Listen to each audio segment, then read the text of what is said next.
त्या बहिणींच्या बँक खात्यामध्ये जमा झालेला नाही। हा लाभ या महिन्याच्या 5 तारखेपर्यंत मिळण्याची शक्यता आहे। पण योजनेच्या निधी वाटपाचा कार्यक्रम होतोय। रेशीमबाग मैदानावर ठरून गरीब गरजू बहिणींची अंतिम यादी तयार करण्याचे आदेश सरकारनं महिला आणि बालविकास विभागाला दिलेत। तर लाडकी बहीण योजनेत महिलांनी मागे पुढे न बघता बरेच सभासद आपल्याला जोडले गेले। मला असं वाटतं का की मावी जे आहे आपलं महिला महाविकास मंडळ, तर याच्यातून आपल्याला काही तुम्हाला आणखी म्हणजे आम्हाला काही उद्योग असेल किंवा या सगळ्या याच्यामध्ये असेल तर त्याच्यासोबत काही आपल्याला समन्वय साधून काही नवीन करता येऊ शकेल का? 24 मध्ये महायुतीच्या सरकारची महत्वाकांक्षी योजना मुख्यमंत्री माझी लाडकी बहीण योजनेला आम्ही सुरुवात केली।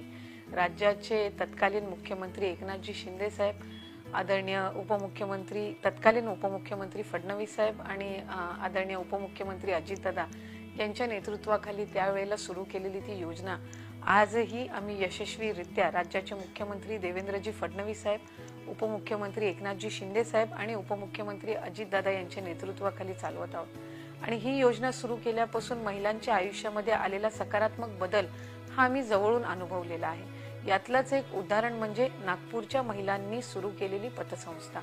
ज्या वेळेला जुलै महिन्यामध्ये पहिला लाभ सुरू झाला त्यावेळेला 3000 महिला या संगीता चव्हाणताई असतील, त्यांची संपूर्ण टीम असेल, यांच्या मार्गदर्शनाखाली एकत्रित आल्या आणि मुख्यमंत्री माझी लाडकी बहीण या योजनेअंतर्गत मिळणारा 1500चा लाभ हा आपण कशा पद्धतीनं पुढच्या कालावधीमध्ये यशस्वीरित्या इन्व्हेस्ट करावा किंवा आर्थिकरित्या त्यातून आपण सक्षम कसं व्हावं याचं एक उदाहरण त्यांनी त्या निमित्ताने पतसंस्था स्थापन करून आपल्याला दाखवलं।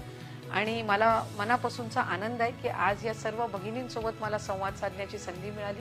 पुढच्या कालावधीमध्ये माविमच्या अंतर्गत ज्या ज्या काही उपक्रम आहेत, योजना आहेत, या निश्चितपणाने आम्ही या पतसंस्थेसोबत जोडून देणार आहोत। आणि या पतसंस्थेची एकंदर असणारी वाटचाल गेल्या काही महिन्यापासूनचे जी काही त्यांचा यशस्वी प्रवास आहे, आज त्यांच्यासोबत संवाद साधत हा जाणून घेतला आणि त्यांना शुभेच्छा दिल्या।